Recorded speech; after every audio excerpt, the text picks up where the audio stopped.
Hello friends, welcome to SF education. एक बहुत important and बहुत ज़्यादा एग्ज़ाम के लिए इंपॉर्टेंट न्यूज़ के बारे में डिस्कस करेंगे। यहाँ पे न्यू एजुकेशन पॉलिसी को इंडिया में लाया गया है, जिसमें 6% जीडीपी का देने की बात की जाएगी।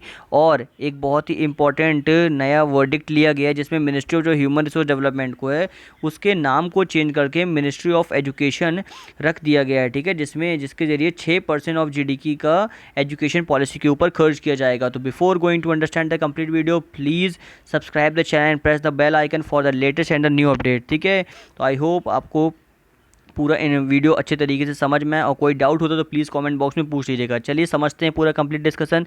देखिए हुआ क्या है कि आफ्टर 34 ईयर्स के बाद एक नई इंडिया में न्यू एजुकेशन पॉलिसी लाई गई है। ठीक है, इसके पहले 2 बार न्यू एजुकेशन पॉलिसी को लाया जा चुका था।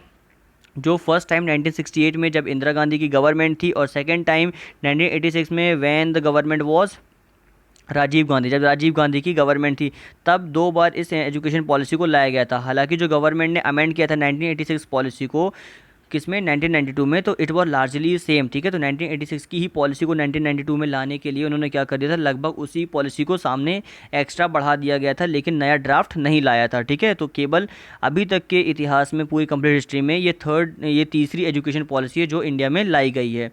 अब इसमें क्या किया गया था, जो कोठारी कमीशन 1968 में कुछ रिकमेंडेशन दी थी, जिसके ज़रिए 6% ऑफ जीडीपी का हमारे एजुकेशन में खर्च होना चाहिए। ठीक है, और इस रिपोर्ट में जो 1964 से 1966 में बनाई गई थी, उसके बाद 1968 में जो पॉलिसी लाई गई थी कोठारी कमीशन के द्वारा इंदिरा गांधी गवर्नमेंट के ड्यूरेशन में, तब ये बोला गया था कि जो फर्स्ट नेशनल एजुकेशन पॉलिसी 1968 में पब्लिश की गई, जिसको रेडिकल रिस्ट्रक्चरिंग बोला गया था, इसके अंदर प्रपोज किया गया कि equal education opportunities in order to achieve national integration and the greater cultural and the economic development, कि इक्वल एजुकेशन अपॉर्चुनिटीज़ मिलेगी। ठीक है, ताकि अचीव किया जा सके national integration and the greater culture. ठीक है, कि कोई भी क्या नहीं रहेगा, डिप्राइव नहीं रहेगा एजुकेशन सिस्टम से। ठीक है, तो इसलिए यहाँ पे ये बात की गई थी। तो आपको न्यू एजुकेशन पॉलिसी के अंदर ये जो कोठारी कमीशन है, इसको जरूर याद रखना कि कोठारी कमीशन की रिकमेंडेशन पे ही new education policy first time publish की गई थी। और इसी में ठीक है, सॉरी,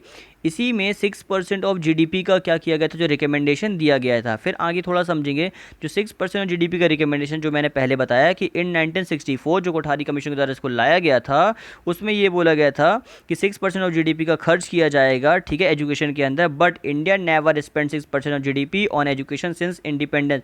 आज तक इंडिपेंडेंस से लेके अभी तक इंडिया ने 6% ऑफ जीडीपी का अपने एजुकेशन में खर्च नहीं किया। मैं यहाँ तक कि 5% भी खर्च नहीं किया गया है। और अगर आप मोटे मोटे सर्वे के अकॉर्डिंग, जो हम आगे डिस्कस करेंगे फिर भी जाएंगे, तो अगर अभी तक आप इसके बारे में अच्छे से समझ रहे हैं, तो एटलीस्ट मेरे ख्याल से 3 से 4%, बहुत ही ज़्यादा मैं रेयर में बोल रहा हूँ, 3 to 4%, एटलीस्ट 2 पॉइंट कुछ परसेंट अभी रिसेंटली खर्च किया जाता है, 2.5 के करीब। ठीक है, तो 3 to 4% अभी तक खर्च किया गया है। ठीक है, किसके अंदर, जीडीपी से, हमारे एजुकेशन सेक्टर के अंदर। इसलिए इंडिया इतना ज़्यादा लैग कर रहा है, पीछे जा रहा है। ठीक है, किसके अंदर, एजुकेशन सेक्टर के अंदर और हेल्थ सेक्टर के अंदर, जो बेसिकली बहुत ज़्यादा इंपॉर्टेंट है। फिर कुछ और चीज़ इसके बारे में समझते हैं। जो न्यू एजुकेशन पॉलिसी है, इसका ड्राफ्ट 2019 में तैयार कर दिया गया था, जिसको अभी रिसेंटली पब्लिश किया गया है। ठीक है, और इसी ड्राफ्ट के अंदर जिसका जो पॉइंट 1.2.1 है, जिसमें इन एडिक्वेट इन्वेस्टमेंट इसमें बताया गया। ठीक है, इन एडिक्वेट इन्वेस्टमेंट का मतलब होता है जिसमें अपर्याप्त इन्वेस्टमेंट दिखाई गई है, कि इंडिया ने किस तरीके से जो इन्वेस्टमेंट की है अपना जीडीपी का एजुकेशन सेक्टर में। देखिए जरा मैं आपको बताता हूँ, जो पब्लिक एक्सपेंडिचर है on education in India was 2.7% of GDP in 2017-18। ठीक है, 2017-18 में इंडियन एजुकेशन सेक्टर में कितना पब्लिक एक्सपेंडिचर किया, तो केवल 2.7%। ठीक है, तो देख लीजिए किस तरीके का, यहाँ 6% लाने की बात हो रही है, वहाँ पे इंडिया ने केवल 2.7% लिया है। इसके अलावा there was about 10% of the total government, centre and state is spending economic survey 2017-18। According to economic survey 17-18 ये पता चला कि सेंटर और स्टेट ने इसके अलावा केवल 10%, ठीक है, देखिए दोनों ने मिलकर केवल 10% किसके अंदर, एजुकेशन सेक्टर के ऊपर स्पेंड किया गया है। और जो पब्लिक स्पेंडिंग है on education has never attend the 6% of GDP envisaged in the 1968 policy. जो 1968 पॉलिसी में एनविसेज किया गया था कि 6% ऑफ जीडीपी खर्च किया जाएगा, वो आज तक टिल 2020 में बोल रहा हूँ, अभी तो ड्राफ्ट ही लाया गया है, टिल 2020 इसको लागू नहीं किया गया है।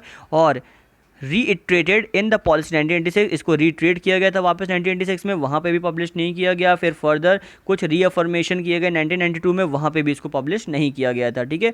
अब जो अगर आप देखिए पूरे वर्ल्ड में अलग अलग कंट्रीज़ है, वो क्यों इतना ज़्यादा हमसे आगे है, just because of they are going to spending their most of the GDP part on the education and the health sector, because these are the two important sector which is very important for the increasing economy and the public growth, ठीक है। इसमें आप देखो, आप देखेंगे ऐसा नहीं है कि केवल जो बड़ी बड़ी कंट्रीज़ है उन्हीं ने, केवल जो यूके है, यूएसए ने, जिनकी इकोनॉमी काफ़ी ज़्यादा, वो अपनी जीडीपी का ज़्यादा large portion of the GDP खर्च कर रही हैं। इसके अलावा जो हमसे भी जो काफ़ी डिप्राइव कंट्रीज़ हैं, वो भी क्या कर रही हैं, इस सेक्टर के ऊपर बहुत ज़्यादा अपना क्या कर रही हैं, पैसा खर्च कर रही हैं। जैसे मैं बताता हूँ आपको, जो एनुअल पब्लिक इन्वेस्टमेंट है in education India over the last 5 year has been hovering around 3% of GDP, ठीक है। पूरे 5 साल में इंडिया ने लगभग 3% के करीब खर्च किया है, ठीक है। पूरे 5 साल में 3% करीब, ठीक है। और पहले 2.7, जहाँ पे मैंने पिछले उसमें अभी 2.5 की बात कर रहा था, वो एटलीस्ट 2.7 है, ठीक है। इसके अलावा आप देखिए कि जो आपका इलस्ट्रेटिवली जो करस्पॉन्डिंग फिगर्स है, स्टैंड 7.5% ऑफ भूटान, आपका जो नेबर पार्टनर है वो भूटान, जो 7.5% में जीडीपी का खर्च करता है। जिम्बाब्वे जैसी कंट्री, जो जिम्बाब्वे जैसी कंट्री, और जो स्वीडन है, ये कितना 75%, इस तरीके की, मतलब इतना ज़्यादा वो खर्च कर रहे हैं। 7% of Costa Rica and the Finland, ठीक है, को 7% ऑफ कोस्टारिका एंड फिनलैंड और कोस्टारिका कितना देती है, 7%। अब देखिए एक ऐसी न्यूज़ भी इस तरीके की आई थी कि 10 reason why Finland's education system is the best in the world, ठीक है। क्यों? क्योंकि वो अपनी जीडीपी का सबसे ज़्यादा लार्ज ऑफ पोर्शन किसके अंदर, एजुकेशन सेक्टर पे खर्च करती है। इसीलिए बताया गया था कि 10 बहुत ही इंपॉर्टेंट पोर्शन है, किसके कारण जो फिनलैंड है उसका एजुकेशन सबसे मोस्ट इंपॉर्टेंट है। और ये मैं नहीं बोल रहा हूँ, ये न्यूज़ है आपकी वर्ल्ड इकोनॉमिक फोरम की, ठीक है। तो उसके अकॉर्डिंग ये बताया गया है। इसके अलावा आप देखोगे तो जो आपका देखिए ये डिपेंड करता है सभी की इकोनॉमी के ऊपर, उस तरीके से। फिर 6% of Kyrgyzstan, south Africa, Brazil, ठीक है, जो आपकी ब्रिक्स कंट्री में आती है, वो 5.5% इतना खर्च कर रही है। यूके, नीदरलैंड, पैलेस्तीन जैसी कंट्री भी क्या कर रही है, 5.5% जैसा अपनी जीडीपी का खर्च कर रही है। And 5% for Malaysia, Kenya, Mongolia, Korea and USA, ये सब 5% कर रही हैं, जो OECD एंड द यूनेस्को 2017 के अकॉर्डिंग बताया गया था, ठीक है। तो देख लीजिए why they're in the top, ये क्यों टॉप में थे, तो इसीलिए इनका रीज़न है। फिर अब यहाँ पे हमने जो क्या मिस कर दिया, चाइना। अब चाइना ये बोलता है कि वो कंजिक्यूटिवली लास्ट 7 ईयर्स से, ये 7 ईयर्स से वो 4% ऑफ जीडीपी का क्या कर रहा है, उसमें खर्च कर रहा है। देखिए अधिकतम इसका डेटा अच्छे से पब्लिश नहीं हो पाता है, इसलिए जो यहाँ पे पता चला उसमें यही है कि जो लास्ट 4 ईयर से क्या कर रहा है जो चाइना, वो कंजिक्यूटिवली इसके ऊपर एक्सपेंड कर रहा है अपने जीडीपी का 4%, ठीक है। देखिए चाइना भी क्या कर रहा है, अपनी जीडीपी का 4% कर रहा है, और हम भी क्या कर रहे हैं 2.7%, तो फिर भी बहुत ही ह्यूज डिफरेंस है। तो इसलिए इंडिया को क्या करना चाहिए, थोड़ा सा ग्रोथ आपको बढ़ाना चाहिए। बट ऐसा नहीं है कि इंडिया ने इसको बढ़ाया नहीं है, कॉन्जिक्यूटिवली तो बढ़ा है ग्रोथ। ऐसा भी नहीं है कि India expenditure on education has increased in the last 6 year, तो लास्ट 6 ईयर से तो हम अपना ग्रोथ बढ़ा रहे हैं। बट ये ऐसा ग्रोथ नहीं है जो मतलब टिल द एंड हमको एक अच्छा सेटिस्फेक्शन देगा, ठीक है। तो एंड तक तो आपको सेटिस्फेक्शन अच्छा मिलेगा नहीं, क्योंकि बहुत ही ज़्यादा लेस एक्सपेंडिचर हो रहा है और फंडिंग काफ़ी ज़्यादा कम दी जा रही है। इसके अलावा भी जो फंडिंग होती है एक्स्ट्रा, ठीक है, वो भी बहुत ही ज़्यादा लेस होती है। अब इम्पॉर्टेंट पॉइंट आप देखो कि जो कंट्रीज़ हैं, ठीक है, जो ज़्यादा पैसे खर्च करती हैं वो OECD कंट्रीज़ हैं, ठीक है, जो मिडिल इनकम कंट्रीज़ है, जहाँ पे जो इनकम है वो काफ़ी हद तक satisfied. OECD that mean organisation of economic and corporation development, ठीक है। तो ये इसको फुल फॉर्म है, ठीक है, जिसको मिडिल इनकम कंट्रीज़ के तौर पे इनको देखा जाता है। ये अपने एजुकेशन के ऊपर सबसे ज़्यादा पैसा खर्च करती है, जहाँ पे public investment since the education system are well establish and provide complete access of in the high quality outcomes, ठीक है। जस्ट बिकॉज की सबसे ज़्यादा कहाँ इन्वेस्टमेंट करते हैं, पब्लिक इन्वेस्टमेंट में करते हैं और एजुकेशन में। इसलिए यहाँ की ये जो कंट्रीज़ हैं, ये why they were in the top. अब ये सबसे ज़्यादा जो पैसे खर्च करती है ना, तो ये सबसे ज़्यादा अपने कुछ अलग अलग एक्सपेंडिचर के ऊपर खर्च करती है। जैसे आप देखो इनका सबसे ज़्यादा जो एक्स्ट्रा पोर्शन है, ठीक है, क्यों ये सबसे ज़्यादा एक्स्ट्रा पोर्शन सैलरीज़ के ऊपर, जो वहाँ के टीचर्स होते हैं उन पे वर्क करती हैं, ठीक है। जो आपकी ग्रॉसली इनएडिक्वेट अमाउंट्स अलोकेटेड करते हैं मैटर्स के ऊपर, उनके ऊपर खर्च करती है। लर्निंग रिसोर्स के ऊपर खर्च करती है। School maintenance, laboratories, middle meals etcetera, इनके ऊपर खर्च करती है। क्यों? इनके ऊपर इनको इतना ज़्यादा खर्च नहीं करना पड़ता, इनको केवल सैलरी के ऊपर ज़्यादा खर्च करती हैं, क्योंकि इनका जो जो इंफ्रास्ट्रक्चर है वो ऑलरेडी इतना अच्छा बिल्डअप है कि उनको इतना ज़्यादा ध्यान नहीं देना पड़ता, लेकिन इंडिया में इतना ज़्यादा इंफ्रास्ट्रक्चर और इनकी जो स्कूलिंग है इतनी ज़्यादा बिल्डअप अच्छी नहीं है कि इंडिया को अलग से केवल जो टीचर की जो फैसिलिटी है और जो स्कूल के एक्सपेंडिचर उनके ऊपर खर्च करना पड़े। तो अधिकतम तो इंडिया इन्हीं सब चीज़ों में खर्च कर देता है, जो मिड डे मील हो गए, लेबोरेटरीज़ हो गई, स्कूल मेंटेनेंस हो गया, इसी में सबसे ज़्यादा इनका पैसा लग जाता है, ठीक है। लेकिन आपको ये याद रखना है कि इन कंट्रीज़ का जो सिस्टम है ये ऑल पहले से ही काफ़ी ज़्यादा बिल्डअप था और हमने काफ़ी ज़्यादा ट्राई करके यहाँ तक पहुँचा है। अब न्यू पॉलिसी में ये देखा गया है कि जो पुराना 10% था जो सेंटर और जो स्टेट गवर्नमेंट दे रही थी, अब उसको बढ़ा के 20% किया जाएगा, ठीक है। और ये हर ओवर अ 10 ईयर पीरियड, ठीक है, हर 10 साल में इसको चेंज करते जाएंगे।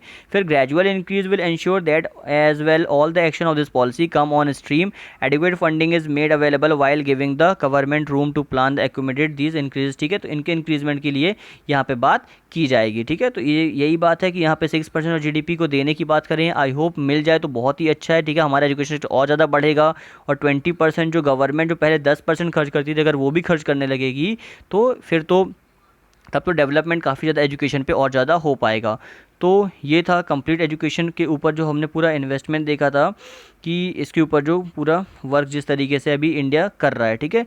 तो आई होप आपको ये पूरा वीडियो अच्छे तरीके से समझ में आ गया होगा। Thank you for watching, have a good day and just keep watching. और कोई भी अगर प्रॉब्लम होती तो प्लीज़ कॉमेंट में मुझे बता दीजिएगा, ठीक है। Thank you for watching, have a good day.